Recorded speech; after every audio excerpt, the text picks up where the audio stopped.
Hi, it's Jeff Chalmers here from discoverdouble-bass.com, which is the home of online lessons and courses to learn about the double bass. So if you want to improve your playing, maybe you're new or a more experienced bass player, please go and check it out.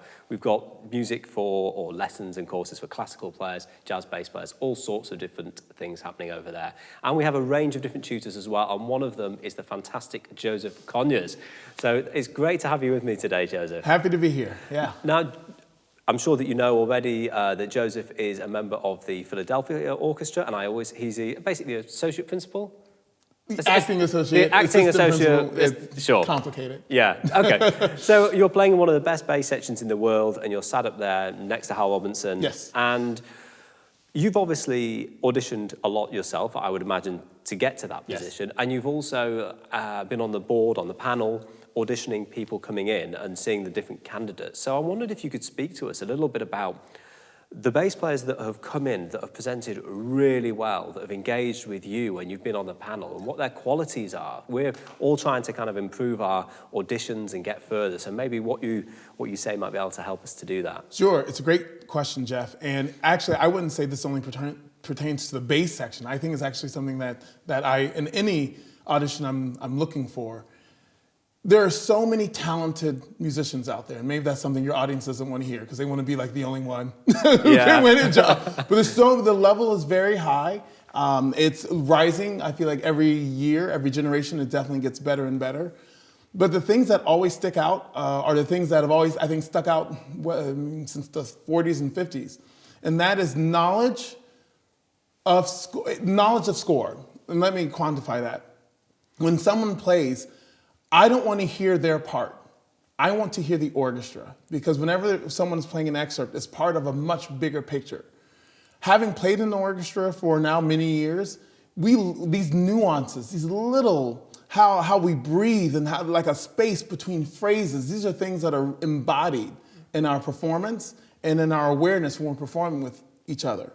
If a candidate plays perfectly, every note in tune, perfectly in time, but does not exhibit those nuances, the playing sounds foreign.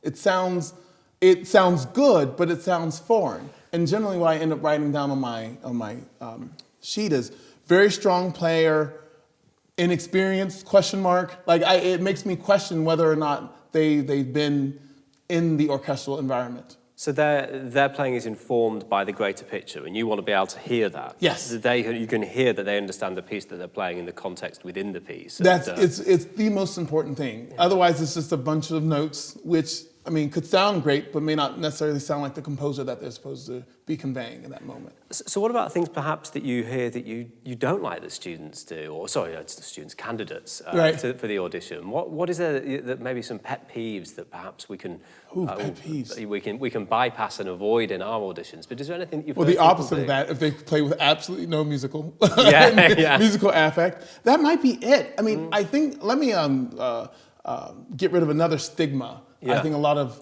those who are taking auditions might be thinking of. Everyone feels like they're being judged by the people behind the screen. We aren't trying to judge you. We're rooting for you. Yeah. We want to hear good music. I mean, you have no idea what it's like to sit in a room behind a screen and listen to people play the same 5 or 6 excerpts from sun up to sundown. So at some point, we're actually we want to be inspired.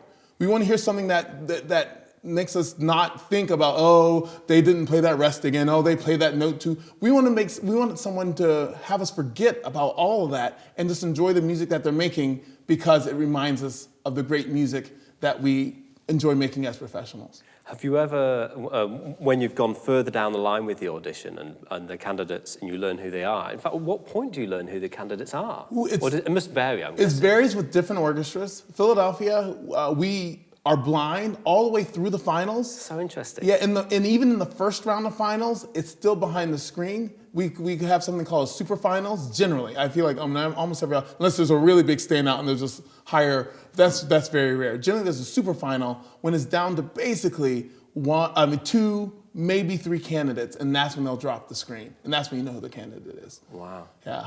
Fascinating. It's an experience. I personally.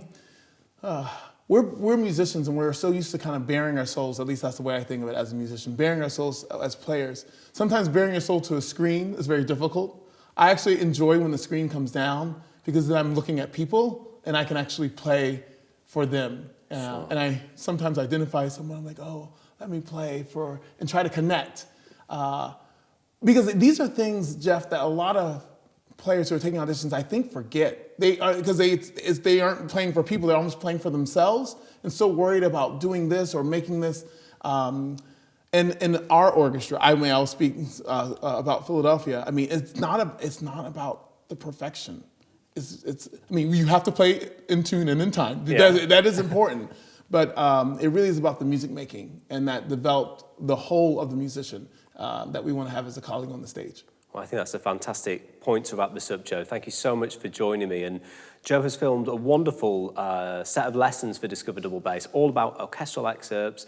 We talk about the foundations of orchestral technique, many different aspects, the right hand, the left hand. So we'll provide a link for all of that below. You can go and check that out. And of course, check out Joe's Instagram account as well, because we just love following him over there. He plays a lot of really cool excerpts. So if you're an orchestral bass player, you're going to want to see what he's up to. So thanks so much for watching at home. Joe, thanks for joining me today. My pleasure.